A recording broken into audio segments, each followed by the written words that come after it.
What's going on, everybody? This is your boy Daddy D209 here, posting up once again in the real, bringing you guys an inside discussion that I got to do with a fellow YouTuber, very good friend of mine, SDotStormsHD. If you guys know him, if not, please go check out his channel, like and subscribe. He's doing his thing right now, and I got a couple of topics here that we were talking about. So please, like, comment, and I highly recommend comment. Let me know what y'all think.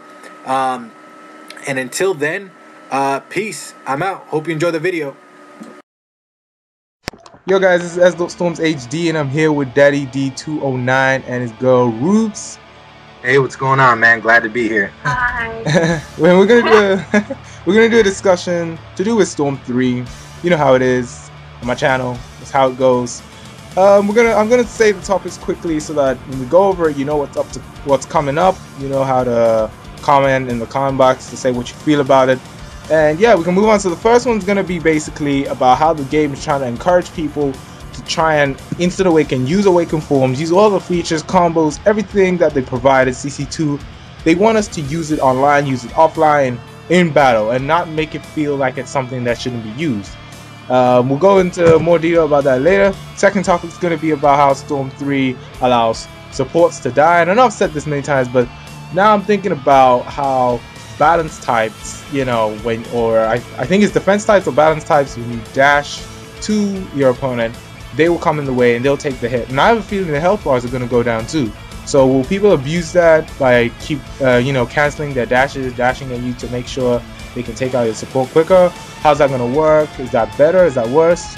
That'll come up. Number 3, secret factors, how epic they are to me anyway.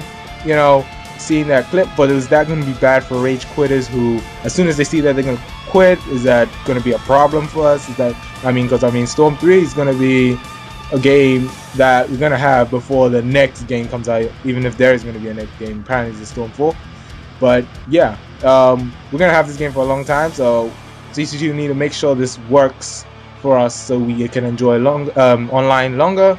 And then the last 2 topics going to be about character lists. Who are you going to use in Storm 3? Are you going to use the mainstream characters such as Naruto, Susanoo, Sasuke, or are you going to branch out and use more characters which are also great, like Choji's, Albazaar, all those lot with amazing combos? And lastly, to do with the ring outs, availability, online, offline, how they're going to work, is it going to be good, our opinion on it. So let's go. First one, about how CC2 is trying to help us embrace kind of the awakened form and, you know, encourage us to use it. What do you think about it, Daddy D?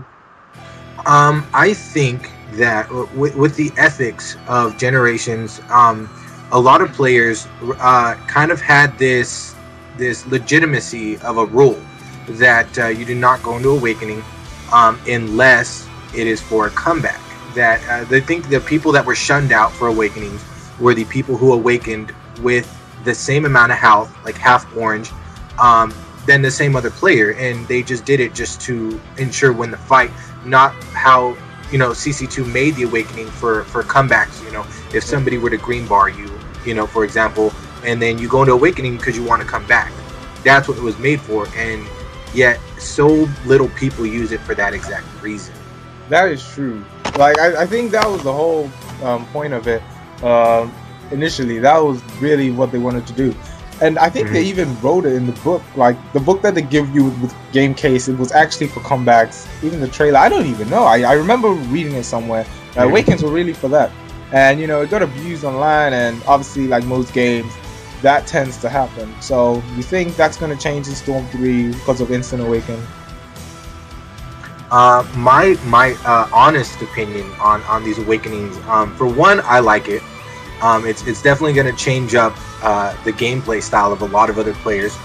2, I completely hate it because if you go against somebody very good, and they just happen to catch you right in the beginning, throw out maybe Sakura, throw out, you know, Sasuke, and then, you know, make you waste a couple subs right off the bat, that Naruto, for example, could put attack up and maybe a defense down depending on the Naruto, go into awakening that minute, and then just combo you.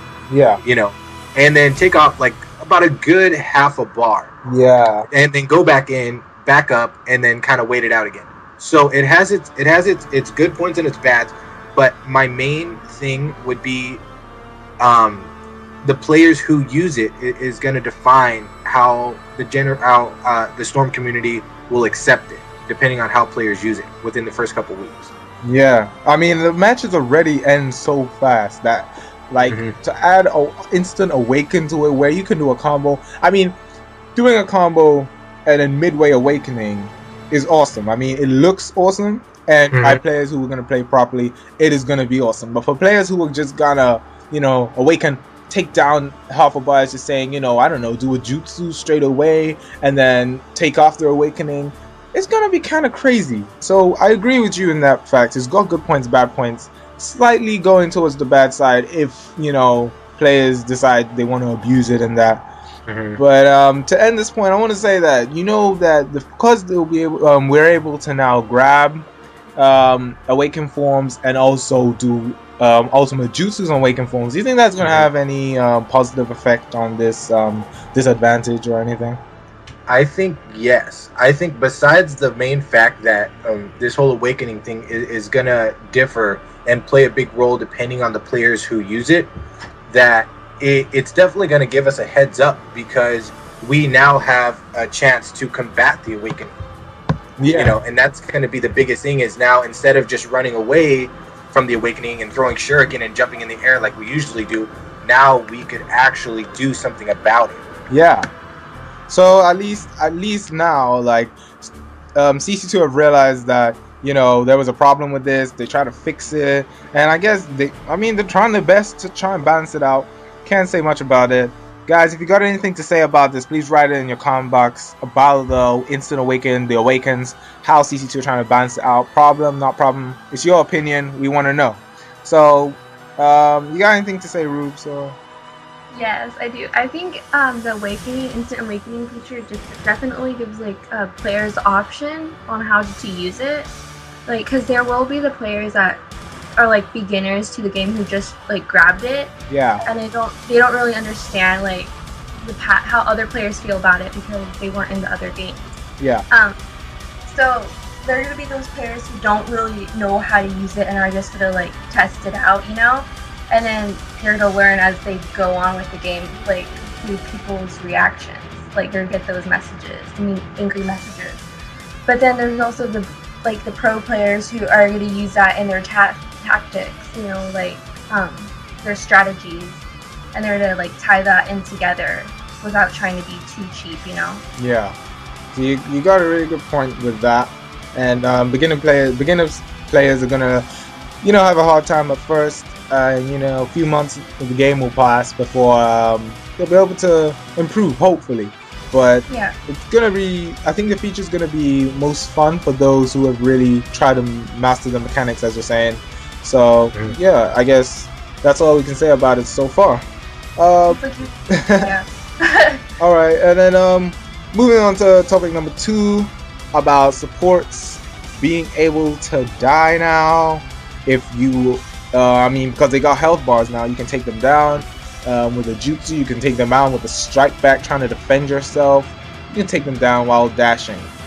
If in a lot of matches, if you face someone with, let's say, 2 defense types, you keep dashing at them, their supports will come protect them. I think it's defense or support, but I think it's defense, yeah. So if you keep dashing at them, the support keep coming in the way. Thinking about the fact that supports will now have health bars, you could easily take down the support and really the person's left to go. At the same time, I think it's good because I have a lot of players online who run away a lot and they feel that they can just rely on their supports to help them because they can just run away the whole game, and I think it's good that now they know that they can't just bring out support to protect them. What do you think about it, Daddy D? I think that it is definitely a good and a bad. I think for both of these things, it just really depends, like I said, on the people who use it. But I think my main point on this one for the supports would be that now people that are smart enough can use these tactics as a negative tactic to just You know what I mean? That's their first strategy in the game right when they hopped in the rank, is to get rid of whatever supports they can and then start doing the damage to the character because they know they're alone. 2 would be they can use them now as tokens pretty much to save your life. If you get a kickback, you have no subs, there's a team combo heading right your way, you can use them as a token to save your life. So it's a good and it's a bad thing. But the only thing that I'm kind of wondering is what supports are going to be the OP supports in this game, because there is no longer a Pain, no longer a PTS Gara, no longer a PTS Tenten that we have all learned to love, hate in the game. So it's a good and it's a bad, because now other players are going to find that a reason to knock them out, and other players are just going to take advantage of it, not call them out, and be smart players. So it's definitely a good and a bad. Everything you said, really, I can't add as much as I can't add anything more to it, because it's exactly what I was thinking as well. It's going to have it's got a really big balance in terms of its good and positive and negatives. And yeah, that's really all I got to say about that. You got anything to add, Rubes? I just think it makes it more challenging for the players, like how to adapt to that, either if they're the ones doing it or they're the ones getting that used, like so people are doing that to them. I think it's going to be a bigger challenge that people are just going to have to adapt to and learn how to overcome, gotta get how to avoid getting hit by all that stuff. I think in the long run it's going to be good. Even if players struggle at first, they can play with other players who are trainees who are not that great and slowly grow. And the thing about it is that it's not going to end up, hopefully, like Generations, where you can win a match without being smart. It's going to be one of those things that, I mean, you can win any match without being smart. It's going to be one of those things that if you're facing someone skilled, you got to have your tactics. You got to know how to defend yourself, use your supports wisely, know when to take a strike back, know when to not. And yeah, I think made a perfect point, both of you guys. And yeah, guys, if you got anything to say about the supports, especially write it down in the comments. We want to know. I know you guys have a lot to say about the supports, and they're not, you guys are excited about the fact that now they can protect you in strike backs, and now they can be taken out. So let me know in the comment box below. Okay, topic number 3.